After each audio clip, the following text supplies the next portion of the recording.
Дэлхийн монголчуудын MBL радио 88.1 урлагын дээр сугаат харуулан сонсож буй эрхэм таны энэ өдрийн амраамгалан дахин айлтгая.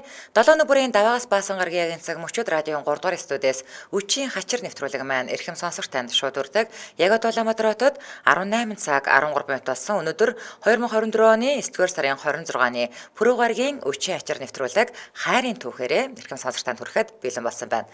Студид хөтлөгч Мөнхбат гэрлээ за найруулагчаар Гамболтын ангараг нар ажиллаж байгаа. За дахин минь түргээ. За минь. За нэвтрүүлгийн хамтран ажиллагчаар Thirsty for More Pepsi за мөн Toyota-гийн албасны дилер Top Motor хамтран ажиллаж байна. Баярлалаа. За ингээд үчийн хачир нэвтрүүлэг 7 хоног бүрийн пүрэв гарагт дэлхийд дахинд суу алдраа мандуулсан алдартай хосуудын хайрын түүхийг ээлжлээд хүргэдэг. За ер нь болж игэл ингээд нэг салбараас утга зохиол урлагийн салбараас, улс төрийн салбараас, эрдэмтдийн салбараас гэдэг ингээд алдартай хүмүүсийн хайрын түүхийг бас хүргэж байгаа. За өнөөдөр бол алдарт Дайм Баян зохиолыг бичсэн, Анна Каренина зохиолыг бичсэн, Нобелийн шагналаас татгалцсан Лев Николаевич Толстой гэж том зохиолч байдаг. За энэ том зохиолчийн хайрын түүхийг танд хүргэнэ. За хүмүүсийн ярьдгаар бол Толстой гихнэр чөтгөр шиг муухай аштай байсан гинлээ гэж айгүйх ам дамжуулж ярьдаг. Би хүртэл бүр хэд удаа сонсч ирсэн. Тэгэнгүүт үнэхээр чөтгөр шиг муухай аштай эмэгтэйтэй ихнэртэй байсан уу гэдгийг одоо би тэр танд хүргэнэ. За ингээд 48 жил хамт амьдарсан энэ хос хоёрын ихнэр нь үнэхээр муухай аштай байж юу? Тэг үнэхээр муухай аштай байсан бол 13 хүүхдийг нь төрүүлээд тэр Толстойг лаглаг зохиол бичигтэн тэр орчныг нь бүрдүүлж өгөөд явсан гэхээр бас ихнэр нь тийм ч муухай аштай хүн биш ч байсан юм шиг. За ингээд өнөөдөр энэ хоёрын хайрын түүхээр аялнаа. Минийхаар бол энэ яг үзэл бодлын ингээд зөрчилдөө ч гэсэн үхлэл бидний салгах хүртэл хамтдаа байна гэж тангарахтаа үнэнчүүлсэн. София Толстой бол үнэхээр сайн ихнэр ээжээ гэж яг энэ хайрын түүхийг уншиж байхдаа бол надад бодогдсон. Тэгээд үхэн үхтлээ бас зөрүүдээ барьж дийлээгөө нөхрийнхөө хажууд 48 жил дэвчин гэдэг бол энгийн хүний хийж чадах зүйл бас угаасаа бас биш байх. Тэгэхээр өнөөдөр зөрүүд нөхөртэй бүсгүй хайрын түүхийг хүргэх гэж байна. Нэг бодлын нэрээ тийм ч гэж магадгүй. Толстой бол би биш шүү дээ. Тэр чинь суут хүн. Тий, тэр ямар л юу гэдэг нөхөр суут хүн чинь заавал хачин зантай байдаг шүү дээ. Тэгээ тийм нэр тийм хүнийг 48 жил дэвчээд амьдрын. Тэгээд Альберт Эйнштейний ихнэр байна. Энэ суутнуудын ихнэр үнэхээр төвчээртэй бүсгүүчүүд байдаг юм байна л гэдгийг би одоо энэ хайрын түүхийг ярих болгондоо л ойлгож байна. Авьяастай суутан хүмүүс бол үнэхээр хэцүү баг. За, гүн Лев Толстой түүх. За, гүнтэн Лев Николаевич Толстой 1828 оны 9-р сарын 9-нд Хаант Оросын Тулагийн засаг захиргааны бүсийн Ясная Поляна гэдэг газарт айлын 4-р хүүхэд болж мэндэлжээ. За Толстой удмынхан Их Петр хааны үеэс сурвалжт гаралтай болсон. За Толстой өвөг эцэг нь Петр Андреевич Толстой гэж хүн Их Петр хааны шадар туслах нууц албаныхын дарга байж. Бүр одоо Танулын албаны дарга гэсэн үг. Тийм хаантай хамгийн ойрхон байсан гэсэн үг. За ингээд Их Петрийн одоо шадар туслах байж. За ингээд Лев Толстойгийн хүүхэд нас маш хэцүү өнгөрсөн гэж намтар судлаачид үздэг. Лев Толстой төрөөд 4 он хүрээгүй байхад нь Толстойн ээж Мария Волконская гэдэг хүн Толстойн дүү охиныг нь төрүүлээд төрхийн хүндэрлэлээр нас орцсон. Хөөрхий. Ингээд ээжгүй үлдсэн 5 хүүхэд. Ингээд Толстой дөнгөж төрсөн тэр дүү охин нь ингээд өөрийнх нь дээр 3 ахтай ингээд 5 хүүхэд аавтайгаа үлдэж байгаа байхгүй. Тэгэнгუთ хүүхдүүдийг энэ 5 хүүхдийг өсгөхөөр холын хамаатан Ерголская гэдэг эмэгтэй тэдний дэрж суусан юм байна. За ингээд Лев Толстой 9 настай байхад нь том ах нь сургуульд сурна гэд. За ингээд бүгдээрээ гэр бүлээрээ аав маавтайгаа нийлээд бүгдээрээ тэр Ясная Поляна гэдэг газараасаа Москвараа нүүж ирээд алдарт Плюшиха гэдэг гудамжинд Толстойгийнхаа ирж нүүж сурчжээ. За тэгсэн энэ дээрэд удаагүй байж исэн чинь аав нас орцсон.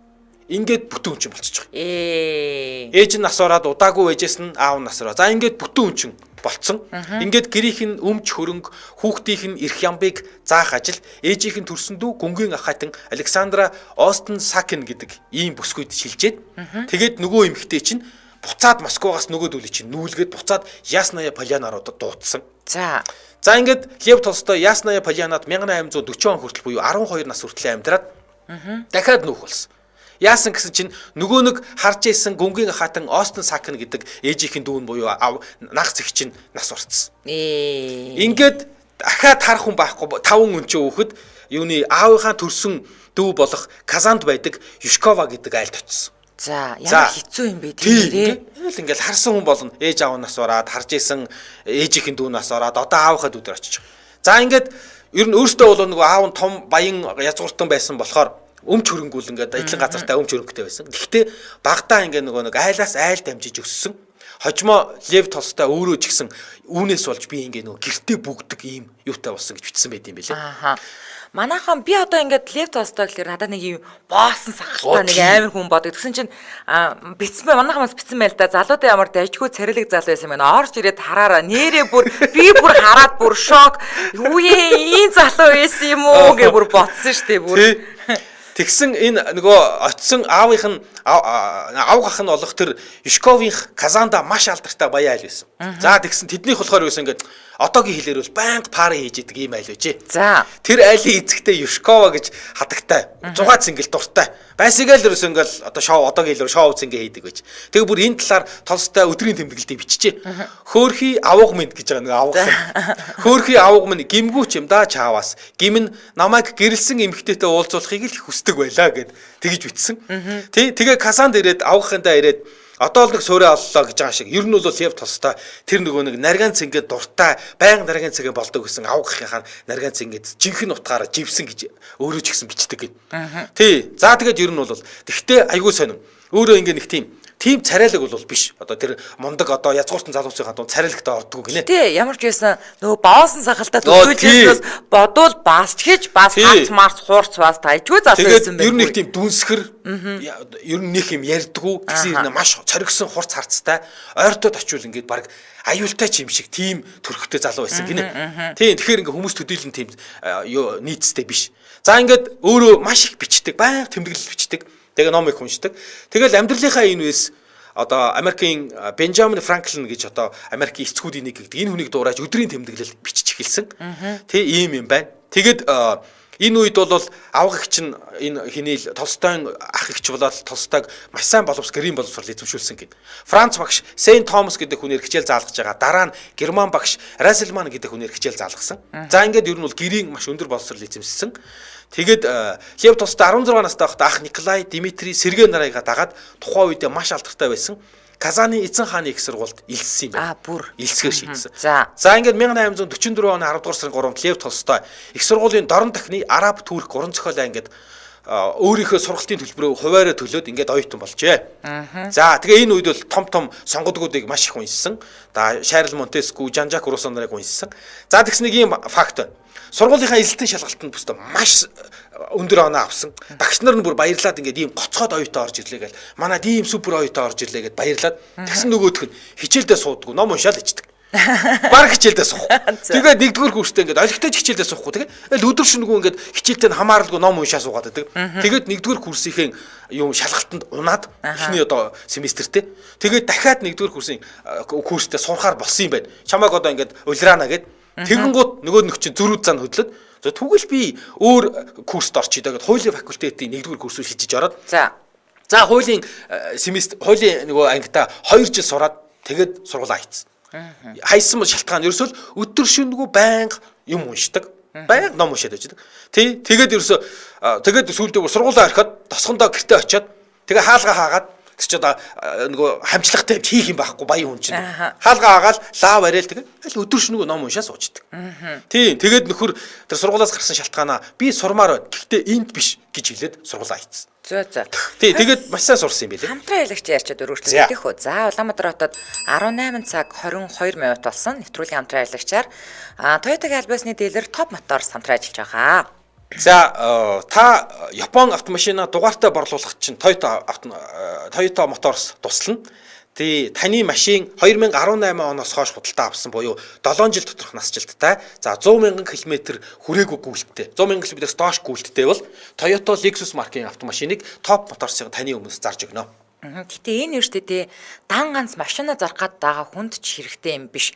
Авах гэж байгаа хүнд надад ч гэсэн хэрэгтэй байхгүй юу? Би яг л зэрэг Top Motors-ийн одоо мэрэгжлийн сертификаттай механик инженерүүд айл үшээ 150 цагийнх нь үзлэг онцлогоо хийгээд зах зээлийн бодит үнэлгээгээр үнэлсэн тий. За ийм машиныг би очиж ингээд авах гээд байгаа байхгүй юу? Тэгэхээр чи айгу баталгаатай байгаа сте тий. Би ингээд дугуй нь хийдэ мүү хийгүү мүү гэж ингэж явах ямар ч шаардлага байхгүй. Оо окей за ингээд найдвартай газраас би найдвартай хүмүүсийн гараас гэж ярьдаг штэ тий. Машин авч байгаа учраас зарж байгаадаа ч амар авах гэж байгаадаа ч амар үйлчилгээ баталчаад байгаа байхгүй юу? Тийм байна. Тэгээд та ингээд нөгөө энэ Top Motors-оор ингээд машина Toyota болон Lexus маркийн машина одоо заруулъя гэвэл 1.5-аас 2.5% шимтгэлтэй. Тэгээд 14 хоногийн дотор Машин чинь зарагдлаа л гэж тань руу залгана. Тэгэл болоо. Өстой амар. За дэлгэрэнгүй мэдээллийн 8888 956 суудснаас аваарай. 8888 956 Toyota Top Motors гэж латинаар бичээд Facebook руу орох боломжтой. Ингээд нэвтрүүлгийн хамтран аялагчаар Toyota-гийн аль биесны дилер Top Motors хамтран аярлаж байна. Баярлалаа. За одоо чи эхнэрийн тухай би болсон. Тийм үү. За гүнгийн хаатан Софья Толстаягийн товч түүхийг хүргэе.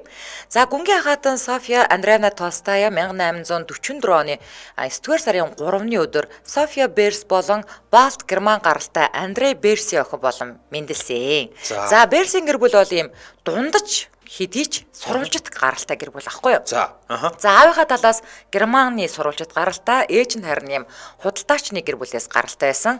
За Софьягийн аав нь Москва хотод хааны ордны эмчээр ажилладаг байсан. За энд бас их юм сони юм яригдэн заяа. За аав нь тэр одоо эмчээ хийж явахдаа сурвалжит гаралтай Варвара Петровна Тургенова гэдэг ахаатны эмчээр ажилладаг байсан юм байл та. Тэгснээ ахаатантайгаа явуулдаад хүүхэд төрүүлсэн. За ингэснээр яасан бах нь Толстойн ирээдүйн эхнэр Оросын их зохиолч Иван Тургеневтэй хамаатнууд болоод эцэг эхнийхтэй нэг дүүтэй хүмүүс гэсэн угаад байгаас тээ. Тийм байна. Тийм байгаас эцэг нэгтэй нэг дүү нь одоо гарцсан гэсэн үг байхгүй юу? Тийм байна. Тийм байгаас. За Берсийнхэн Кремльд улсаас олгогдсон байранд тунд дайжгүй амьдардаг байсан. Яг бол аав нь ордны эмч учраас тийм үү? За тийм байна. За Софьягийн хувьд маш сайн гэрийн боловсрол эзэмсэн. Ээж нь бүр ингээд хар нялхаас нь сонгодог зохиолыг ингээд бүр ажил болгож шуулдаг байсан. За охин ч өөрөө уран зохиол дурлах болсон. Тэгээ өөрөө бие даан бас утга зохиолыг судалсан. Хожимоо Москвагийн сургуулиас бүр диплом хүртэл үргэлжилсэн байт юм бэлээ. За ирээдүйн зохиолчийн эхнэр өөрөө бол их зохиолчийн эхнэр болно гэж төсөөлөөчгүй явах үедээ маш их бичдэг байсан байгаа аахгүй юу? Богино өгүүлэг бичгээс гадна өдрийн тэмдэглэлийг бүр стол нэрэ баа бээгүү уран зураг шиг ста угалзруулаад ингээл бичдэг байсан. За сонирхолтой нь Софья Берсиг штэ Лев Толстой эхнэр гэхээс илүүтэйгээр одоо диарист буюу өдрийн тэмдэглэл хөтлөгч гэсэн байлээ. Интернетэд бүр ингэж байлээ. За тэгээд уншижсэн чинь Софья Берсиг дурдтгалын төрлийн хамгийн гоцгойд сонгодог жишээ гэж үздэг юм байна. Тэгвэл хоёулаа мундаг бичдэг хүмүүс шүү дээ. Тийм. За. Бүр өстө ингээд нүдэн тарагцтал бичдэг гэсэн үг шүү өдрийн тэмдэглэлээ тийм ээ. За юм хүн байж. За танилцсан түүх. За энэ хоёр яаж танилцсан? За ингэж эхнэртэйгээ танилцах үедээ Лев Толстой хэдийн айрамд аль паацын эхнэрээс 16 ах хүн юм биш үү? Тийм. Тэгсэн айрамд аль паацсан. Бүр ингээд багшлал зарим ингээд энэ тэнд багшлаад эхэлсэн. Ер нь бол ингээд хүмүүст хүлээн зөвшөөрөгдсөн цохиолч болцсон байсан. Толстой 1850-ад онд Кавказын улсаар аялж явахдаа Берсийн гэр бүлтэй анх танилцсан юм байна. За ингээд хожим нь холбоо тогтоогоод ингээд тэдний гэр бүлээр ирж очдөг байсан. Гэхдээ ирээдүйн эхнэр болох тэр өөрөөсөө 16 дүү Софияг харах гэж ирж очдөг байсан. Анх бол тэр Софиягийн том ах Константин, эгч Мария хоёртой найзууд байсан юм байна. Тэ өөрөөд нь 16 ах болохоор тэгээ ах чөөртэй найзууд байсан. Тэгээ нөгөө найзуудтайгаа уулзах гэж ингэж орж ичдэг. За тэгсэн Софияг бүр хүүхэд байхад нь Лев Толстой Москвад ингээд гэрт нь очихдоо эсвэл ингээ нөгөө тэр Ясная Полянад ингээ тэр Берсийнхэн бас ирдэг байсан юм байл та. Тэгэнгүүт ингээд Софияг эхлээд бол дүүгийн хуваар ингээд хандаад бүр ингээд тоглож төгөлдөр тоглож өгдөг. Бүр ингээд та надад ингээд тоглоом байшин бариад өгөөч гингууд тгийгээд ингээд тоглоом байшин барьж өгдөг байсан. Гин. Тэгэхээр ч одоо ирээдүйн эхнэр нэг 5 6 настай байхад Лев Толстой 21 22 тэй залуу байсан байгаа байхгүй. Тийм байна. Тийм эхнэр нь 5 тай байхад ирээдүйн эхнэр нь 5 тай байхад өөрөө 21 тэй залуу байсан. За ингээд 90 очин байсаар гоод одоо ингээд Толстой цэрэг армийн мөр хөөгөөд нэлээд удаа явсан. За ингээд Москвад эргээд ирэх үед нь өнөөх хүүхэлтэйгээр тоглолдог байсан жаахан найзынх нь дүүн бүр ингээд хэдийн үсгэлэнтэй бүсгүй болсон байсан. Тэ тэгээд Толстой Софияг эхлээд бол тоогоочгүй ингээд ер нь анзаарчгүй байна. Усаалтын ийм найзынх нь дүү байсан болохоор тэ тэгсэн ер нь бол Берсийн гэр бүлтэй айгүй ингээд ойр дотн орж гараад ангууд энэ Берсийн ер нь өөрөө тэгж бодсон гинэ. Ер нь бол энэ за энэ гэр бүлтэй л одоо ураг барилтыг да хинтээ сууд юм бэлээ гэж бодсон гинэ. Тэгээд бодож жагаад хамгийн том Лизатай Элизабет буюу Лизатай гэрлэе гэж бодчих анх. За тэгээд энэ тухайгаа нэлээд удаан бодож явж хагаад тэгээд нэг өдөр Москвад байхад тэр нөгөө нэг Берсийн гэрт нь очихдоо нөгөө нэг Лизатай суух гэдэг штэ. За ер нь том ихтэй сууя да гэж бодоод очисон чинь санаандгүй тэр баг дүү Софья яг ингээд өөр чигэд бүр ямар ч ухаан мэдрэлгүй ингээд ном уншаа сууж ирснийг харсан юм байна. Тэгэл нэг сонир болцсон. Тэгэл тэр нөгөө нэг эгчтэй суух гэжсэн нөхөр тэр ингээд нэг номонд оролцсон байсан өөртөө нийтлэг нэг юм өөрөөс нь олон дүү тэр Софияг хараад тэгэл ер нь бол баг дурлсан гэж үздэг юм байна. За ингээд Берсийнхэн Толстой гүн гэрээс нь ингээд салахгүй эргүүлдээд байгаа ч гэсэн ажиглаж байгаа шүү дээ.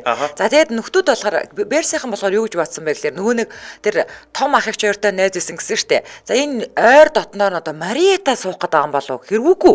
Зүгээр найз ингээд яваад байдаг тий. Тэгээ ингээд харц байдлыг ажиглахаар одоо нөгөө Элизабета буюу Лиса охиныг нь хараад байгаа ч юм шиг тий. За ингээд нэр хүндтэйгээс гадна өөртөөс нь одоо хувь илүү бил бэнчинтэй залуу гүнтэй ингээд огчийнх нь хэнийг ч хэрвээ ингээд сууя гэд асуух юм бол Берсийнхэн одоо баг л байлдааны бэлэн байдал тэгээ өчөх гээд байгаа байхгүй юу.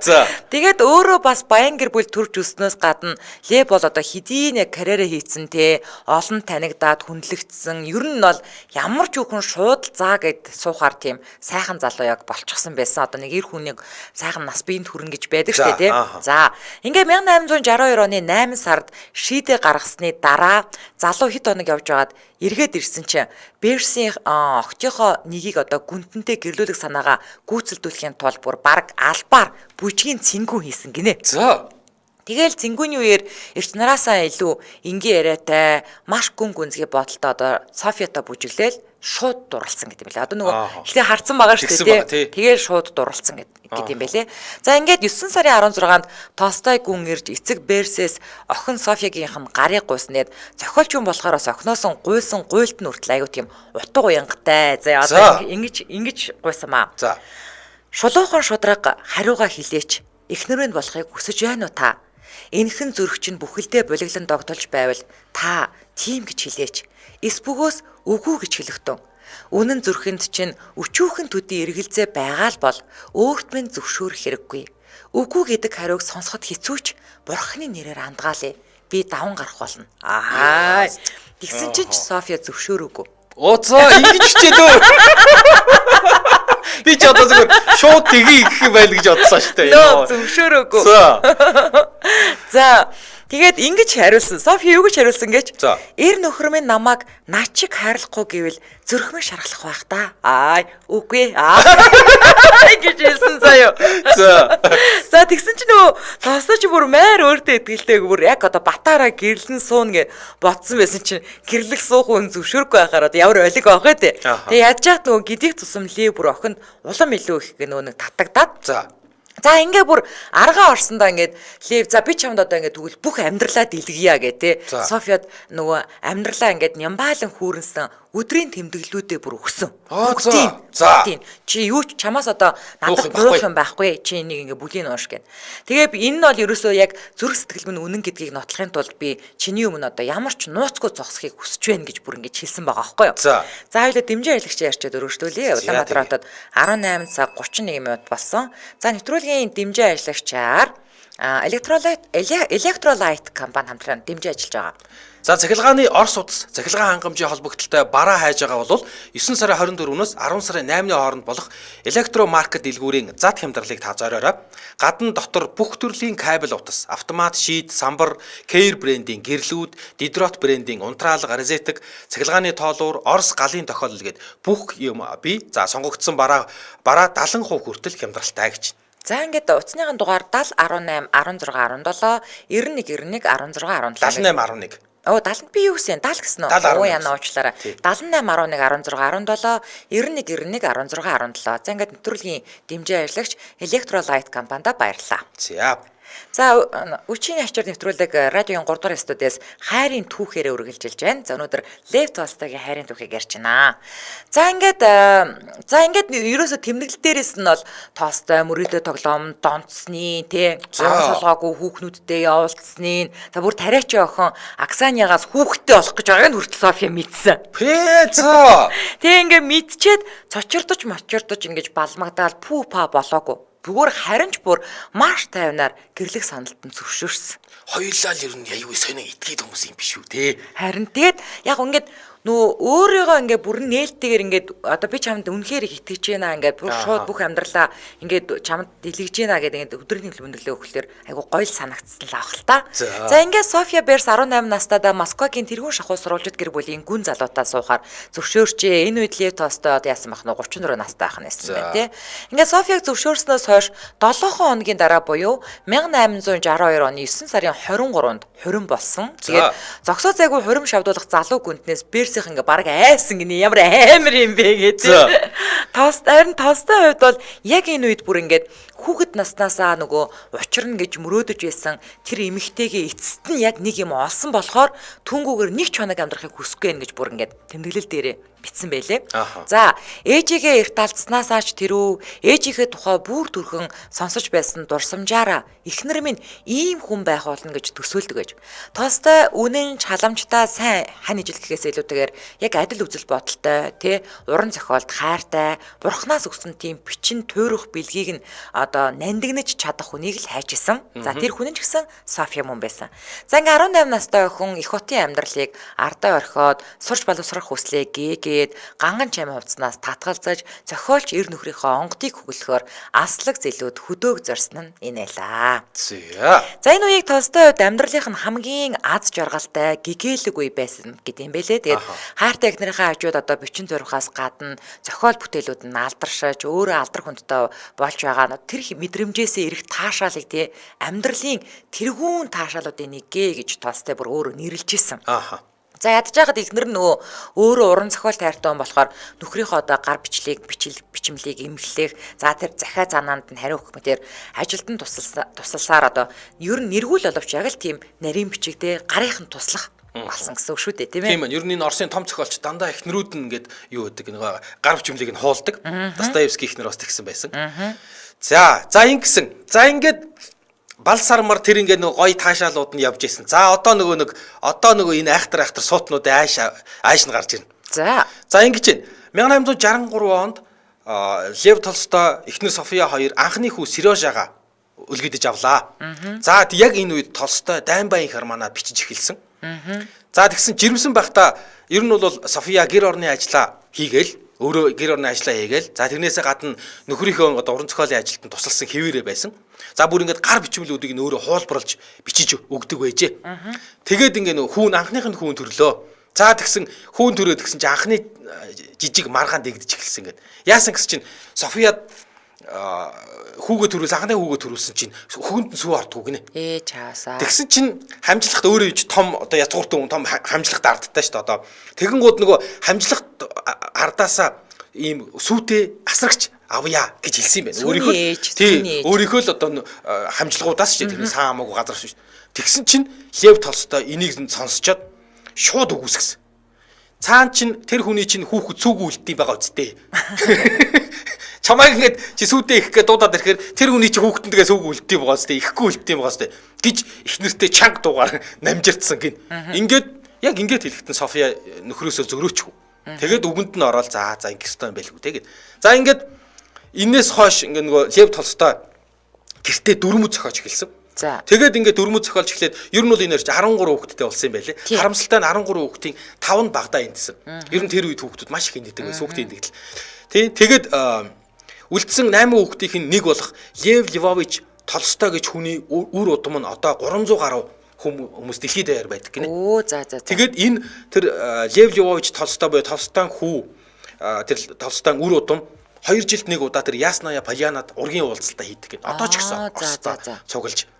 За ингээд Лев Толстой бичдгээрээ бичээд л София нөхрийнхөө ард талыг чин сэтгэлээсээ хариуцаад нөхөртөө туслаад тэр нөгөө нэг чинь том одоо аж ахуй хариуцж явна шүү дээ. Нөгөө хамжилгуудаа зохицуулна. За ингээд гэр орны хоол унд ахуй ажил бүх юмэг нь эхнэр нь болох нөгөө София гардаж хийдэг байжээ. За ингээд 1877 онд Толстой Анна Каренина зохиолоо бичиж дуусгаад амьдрал утгагүй байна гэж өвлөд эхэлсэн. Том зохиолын ард гарчаад. Тэгэл ерөөс амьдралынхаа ихэнх цагийг ингээд нөгөө зохиолоо бичиж тойруулахад нь тойруулж суудаг байсан Лев Толстой зохиолоо бичснийхаа дараа амьдрал утгагүй байна гэж философийн янз бүрийн юм яриад ингээд өглөөл. Тэгээд энэ нэг юм амьдрал утгагүй яг юу нь болохгүйг нь мэдэхгүй. Ингээд нөхөр нь өглөөд байгаа нь Софияд үнэхээр ядаргаатай санагдсан таалагдаагүй гинэ. Тэгээд нөгөө юм амар зөрүүд хачаан хааштай Лев Толстой бүр гачин дүрм зохиогоод эхэлсэн. Амьдрал утгагүй байна гэл. Тэгээд арх тамхиг бүрэн хориглоно гэл гэртээ арх тамхи хэрэглэхгүй мах идэхгүй гэдэг ингээд мах идэх нь харьцсан. За тэгээд бүр гэр бүлээрээ тариачны хувцас өмснө. Та нар ингээд нэг тийм баян цатгалан байгаад шаардлага байхгүй та нар гээд тэгээд бүрээр яг ингээд өөрөө өөрөө нэг юм амар царай мотой юм таар шиг хувцас өөрөө ойж хийгээд хүнээр хэлж болохгүй тэр чинь хүний хөдөлмөрш болно гэдэг. Тэгээд өөрөө тэр нэг юм тааран тариачны хувцснууд хийгээд тэгээд их нэртээ өөртөө хүүхдүүдтэй өмсөөл. Тэгээд таанаа мах битээ тэгээд. Ямар гизүүдтэй. Тэгээ бүр нэг удаа ингэсэн. За. Амьдрал дутхгүй байна гэдэг. Тэгээ ингээд нөгөө янз бүр болж явахдаа бүх өмч хөрөнгө өөрийнхөө бүх өмч хөрөнгийг тосгоныхаа тараачд ядуучуудаа тарааж өгнө. Гэж хэлсэн гинэ. За. Тэгэн гут нөгөө эхнэр София бүр уйлаад, дуулаад арай гэжээш нэг юм нөхрөө сохсоосон. Тэгвэл нөгөө шууд ирсэн. За бүх хөрөнгөө тараагаад өгчөө ядууст.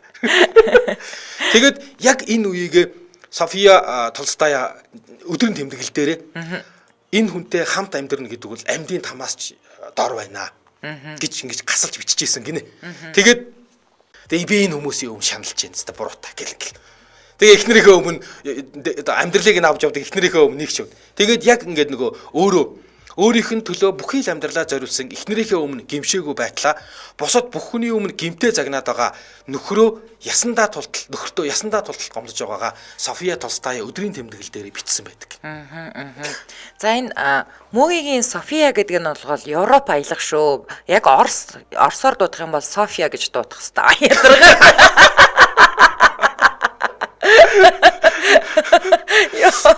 За хоёул хамтран ажиллаж яриад үргэлжлүүлээ заяа. За Улаанбаатар хотод 18 цаг 40 минут болсон. Нэвтрүүлгийн хамтран ажиллагчаар Thirsty for More Pepsi хамтран ажиллаж байгаа. За Pepsi яагаад ингэ нөгөө нэг хоол сайн шингээгээд идэг юм бэ? Хоол шингээд ингээд цэрийгээд ингээд хоол тулцсан байхад хоол одоо доошлуулдаг ч гэдэг юм хоол шингээдэг. Тэгсэн чинь тэр нь пепсин гэдэг хоол шингээлтийг дэмждэг фермент байт юм байна. Pepsi. Тэгэхээр тэр пепсин гэдэг бодисол ингээд нэг тийм цэрийгээд ахтал уучгаар нэх гоо дотор онгоочдөг л болгодог юм байна. За тэгээд Doritos Lay's гэдэг ийм чипснуудаас Pepsi брендийнх юм бэлээ. Би нэг энэ мэдээллийг орж ирснийхэн дараа л би бас тэгсэн. Тэгээ яалчгүй Pepsi-тэй идэхэд бол илүү гоё амттай байдаг. Тэгээ Pepsi нь угаасаа маш өөр нөгөө олон төрлийн ундаа үйлдвэрлэдэг штэ тий. За Pepsi Black сахаргүй, за Lifta Ice Tea, Mirinda гэдэг гих мэтчлэн бас өөр олон төрлийн ундаанууд үйлдвэрлэдэг. Тэгээд хамгийн гол нь бас энэ дэлхийн брендийг тий том брендийг Монголдо үйлдвэрлэдэг болсон. Манайх тэгээд 2024 онд үйлдвэрлэх бас хүчин чадлаа нэмсэн байгаа. Дээрээс нь бас нөгөө нэг маш сайн сэргээдэг одоо кофе уумааргүй кофе ууж чадгүй хүмүүс байдаг штэ зүрхэн дэлсэд байдаг. Ийм хүмүүс бас сэргэмээр байх юм бол Pepsi Black-ийг уухад бол сип идэл гоё сэргээд өгөх нь тийм ээ. Тийм байна. За тэгээ илүү дэлгэрэнгүй мэдээллийн 75 тэг буюу 75 4 тэг гэсэн. Энэ нууцнаас аваарай. Pepsi Mongolia гэдээ бас бичиж орж болно. CUG 25, E-Mart, Номин, Сансар, E-Mall, Orgil гэд бүх дэлгүүрүүдэд байгаа. Ер нь Pepsi-г дэлгүүр олооч гэж хэцүү л ахаа та. Тийм. За ингээд нэвтрүүлгийн хамтран ажиллагчаар Thirsty for More Pepsi хамтран ажиллаж байна. Баярлалаа. За одоо ингээд юу яасан? Ингээ байжсэн чи 1888 онд төрсэн баг хүү Ванян 7 нас хүрэлгүй нас барсан ингээд София нөхрөөсөө илүү гашуутсан гэдэг юм байлээ л дээ. За энэ уу гашуу нөгөө яг одоо нэг балаа дөрөвнөөс ч болоод ерөнхийдөө бол энэ хоёрын харьцаа нэг юм жоохон алсраад байсан. Гэтэ энэ хоёр хосыг бол нөгөө дахин ойртуулсан ч гэсэн нэг л тийм том хоосон орон зай голд нь бол байсан хэвээрэл байгаад байсан байгаа. За эцэст нь одоо София бас энэ чинь хүн залах нь штэ тийм эцтэй. Хэцүүстэй мөгийн. Тэгээд ингээд бас өөрхөн яг ер нь түүхүүд дээр эмэгтэй нэгсэн гэж ориг гардггүй за яг одоо энэ дээр бас ярихаас авир дурггүй тий. Яг хэр алдаачихгүй тий. Энэ жаахан зугаац ингээл хөөгөөд тэгээ Москва яваад дуу хуур сурдаг баатар болж явж байгаад тэр дууны багш Александр Танеев гэдэг нөхөртэй нэр холбогдсон. За ингэсэн чинь энэ араар тавилтын одоо тоостой бол зүгээр мэдхийн дээр мэдчихсэн бөгөөд их нэртэй ингээд аимшигтай хуурлаа бүр айгүй амар үг хэлсэн. Нөгөө 14 дүүштэй их нэр гэсэн чинь залуу авгаа бүксөөд дагаж явлаа. Амар хэлсэн байгаа тийм. Угаасаа чинь цохолч юм шүү дээ. Тэгэнгүүтээ би чамаа сална гэд бөө юм болсон юм байна. Ингээд София 90 нөхрөө хүндлээд эсвэл одоо зүгээр салахыг хүсээгүй болохоор ш тийм үү. Тэгээд 13-ын 13 хүүхд төрүүлчихэд дээ штэ энэ чинь. Тэгээд энэ гэр бүлээс гадуур харилцаагаа дуусгасан юм байлээ. Бас нэг ийм түүх байт юм байна. За тэгсэн их сонио. Тэгээд энэ хоёр чи эднээс хойш бол яа мэдгдснээр бол хүчрэггүй нэг тийм салж хагцаж холдсон юм бол гайгүй байсан юм байна. За ингээд ер нь бол ингэдэг гинэ. нөхөр нь өөрийнх нь тухай сөрөг юм бичсэн байх үедээ гэж Толстойн эхнэр Софья өдөр бүр Толстойн өдрийн тэмдэглэлийг уншдаг байсан гинэ. Миний тухай ингээд нэг тийм муу мухагаар юм биччих үедээ жаалтартаа зохиолч уншдаг гэж уншдаг байсан гинэ. Харин Толстой өөрт нь итгэдэггүй гэд эхнэртэй ууралдаг гэсэн. Толстой тэгэхээр өөрийнх нь өдрийн тэмдэглэлийг эхнэр нь уншдгийг мэддэг. Чи надад итгэдэггүй гэж ууралдаг. Эхнэртэй ууралдаг байсан гин. За ингээд энэ хоёр ингээд явсаар байгаад 1910 оны 10 дугаар сарын 27-8-ны үед энэ хоёрын хэрүүл бүр ингээд дээд зэгтээ тулсан байна. Тий.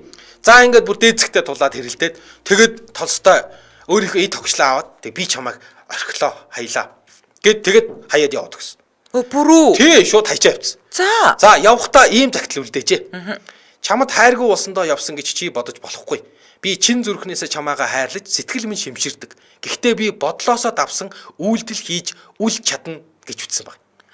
За. Одоо бид нар нөгөө эмэгтэйчүүд бид нэр чи одоо хайртай л гээд байхын дээр наадах үйлдэлээр харуулаач гэсэн чи үйлдэлээр харуулж чадахгүйсэн юм байна те. За ойлголоо. За тэгээ яасан гинэ. За ингээд яг ингэж захаа бичээд Толстой хайчаад яваад гисэн. Ингээд нөхрийгөө тэр захааг нь уншичаад нөхрийгөө ингээд хаяад явцсныг нь мэдэн гутаа эхнэр Софья нь шууд цөөрөм рүү би живж өгнө гэд ингээд уйлаад гүйсэн байгаа. Тэгээд замд нь хүмүүст тааралдаж аварсан. Тэгээгүй бол тэгээд ингээд шууд би ингээд цөөрөм рүү живэд өгчээгээд ингээд цөөрөм рүү орох гээд гүүгээ явж исэн гэж ütсэн байдаг. Тэгсэн удаачгүй Лев Толстой Астапова гэдэг өртөөний мастрын гэрт ханиад хүрээд тэр нь хатгаа болоод ер нь үхлүүд байна гэж мэдээ ирсэн байна. Софья болоод хүүхдүүд нь эхнэр хүүхдүүд нь тэгсэн ер нь яг ингээд ер нь бол найдваргүй болцсон гэдэг нь ойлгомжтой болоод ингээд үхэх гээд хэвтэж яхад нь ингээд эхнэр хүүхэд нь уулзах гад очисон чинь Лев Толстой уулзаагүй. Би тэднэртэй уулзахгүй. Ямар өвчтэй юм бэ ч тоо. Уулзахгүйгээд би тэднэртэй уулзахгүйгээд тэгээд ер нь бол би энэ маш муу байсан. Өөрөө бол тэр эхнэр хүүхдээ бүр харахыг ч үсээгүй ирэх гээд ирсэн мэрэгч уулзахгүй байсан. Тэгээ ямар ч байсан нас барахын өмнөхөн гээд эхнэр нь хүүхдүүдийн дагуулж ингээд ороод ямар ч байсан яг нас барахаас нь өмнөхөн гарыг нь атгаад тэгээд ингээд нас барсан байд юм байна. Тэгвэл хамгийн сонин 1910 оны 11-р сарын 7-нд их зохиолч Лев Николаевич Толстой 82 наснда нас барсан. Тэгэхээр миний тооцоогоор 1910 оны 11 сарын 7 нас барсан гэхээр чинь энэ хоёр чинь салхтаа тий 10 оны 10 сард гэхээр чинь 82 таа салсан байхгүй. Харин 82 таа аваа юм авч явж энэ яах нүдэ өвөө минь 80 81 82 таа би чамаа сална гэд салж исэн байгаа байхгүй. Тэгснэ би уулзмааргүй байж шүү дээ. Йоо нэрэ. Тэгээд харин эхнэр Софья нөхрөөсөө хойш 9 жил амьдарсан. Тэгээд амьдралынхаа сүүлийн хугацааг ерөөсөө л нөхрийнхөө гар бичмлийг олшруулах, номыг нь хэвлүүлэх ийм ажил хийжсэн. За ингээд 1919 оны 11-р сарын 4-нд 75 наснда Лев Толстойн эхнэр Софья Толстая нас барсан байд юм байна. За тэгээд бас фактуудаас нь надад хамгийн бас сонирхолтой санагдсан нь одоо бидний хамгийн сайн мэдэх Анна Каренина бол үнэхээр гайхалтай гоё зохиолчтой тий. Тэгээ манайх одоо бид нар чинь нөгөө нэг Наранбаатарын найруулснаар нь үзсэн тий. Баярмаа гол дүртэн тоглосон.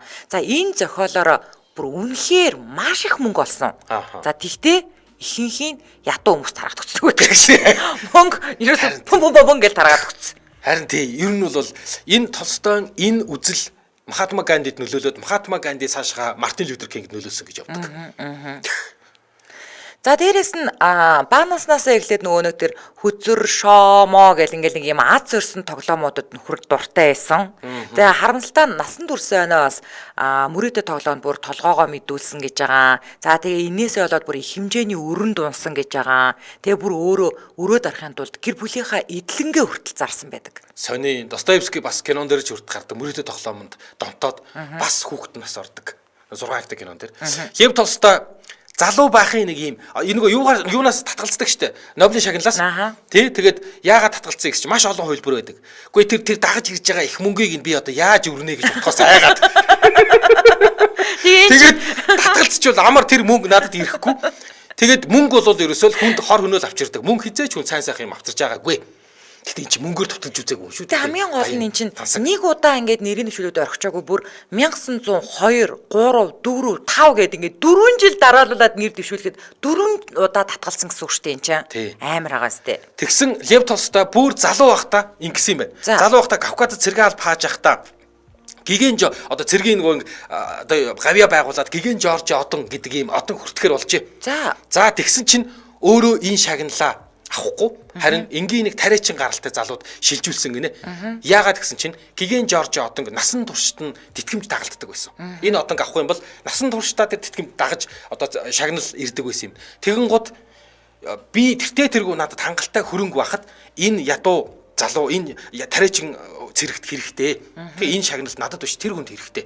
Гэт шагналаа тийш шилжүүлээд тэгээд нөгөө тариачин нь тэр шагналыг тэр гигэн Жорж одог дагаж ирдэг насан туршийн тэтгэмжийг нь авахар болсон. Гэтэ тэгвэл энэ хүн бүр залуугаасаа л ийм хүн байсан юм. Тийм ерөөсөө залуугаасаа ийм хүн байсан. Гэтэ яг ингээд магадгүй өөрөө ингээд багаасаа зовлон үтсэн тэгээ бүтэн өнчөн болцсон айл хэсэд явж байгаа ч гэсэн хэдий ингээд суржилт гаргатай хүн ч гэсэндээ яаж ч утсан эцэг гэхийн хайр халамж байхгүй хэцүү л байсан байх. Тэгээд магадгүй багаасаа энэ үзэл нь сон ч гэж бас магадгүй л юм тий. Тийм бас зарим судлаач нар бол ингэж үздэг. Толстой тийм бүр ингэ хизээч мөнгөөр хүүхэд байхын л мөнгөөр хачигдаж үзээгүй. Тэр хизээч ядуу зүдөө байхыг мэдэхгүй. Тийм тэр ингэ нөгөө мөнгө яаж олдог, хүмүүс мөнгөгүй яадаг тухай мэддэггүй. Тэгсэн хэрнээ яагаад тэгж их одоо тий ингэж мөнгийг үзий яддаг, хүмүүс тэгж их тусалдаг байсан үнэхээр гайхмаар. Өөрөө бол зүгээр ингээл хүүхэд байхын л амар баян гэр бүл төрсөн. Тий ээж аав нь бол хангалттай хөрөнгөтэй үлдээсэн юм шиг байна. Уул нь бол одоо нөгөө нэг зовлон үтсэн хүн зовлон үтсэн хүний хаал зовлон болгоно гэдэг шиг өөрөө бас ингээд дутагдаж гачиж дутуугийн зовлон одоо мэддэг байсан мэддэг хүн бол одоо бас яа гэсэн тэгэхэд сонин нэр үнэхээр сонин тий байнгын хүүхэд байхын л элбэг хангалуун мөнгө төгрөг ер нь тий 13 хэл мэддэг ус гэж. 13 хэл мэддэг ус гэж шүү. Тэгэж их уншдаг байсан бол одоо аргач. Тий тэрсэн ухаан мэдрэлгөө л уншдаг байсан. Тий тэгээд бас нэг юм нь бол Толстой их нэртэйгээ амар хэрэлддэг байсан гэсэн. Яагаад Толстой их нэрийг тийм шолом шиг амар муухай ааштай авгаа байсан гэж яриа үүснийг бол мэдэхгүй. Өнөөдрийн зохиол дээрээс бол мэдээж ер нь гэр бүл хизээч нэг талаасаа болдоггүй шүү дээ. Тийм. За энэ үрээд 2024 оны 9-р сарын 26-ны Пүрэв гарагийн өчийн нэвтрүүлэг радион 3 дугаар студиэс гайхалтайгоо хайрхаа түүхээр ирхэн сонсч өдөртөнд шууд хүрлээ. За нэвтрүүлгийн хамтран ажиллагчаар Pepsi за мөн Toyota-гийн аль биесны дилер Top Motor сандраа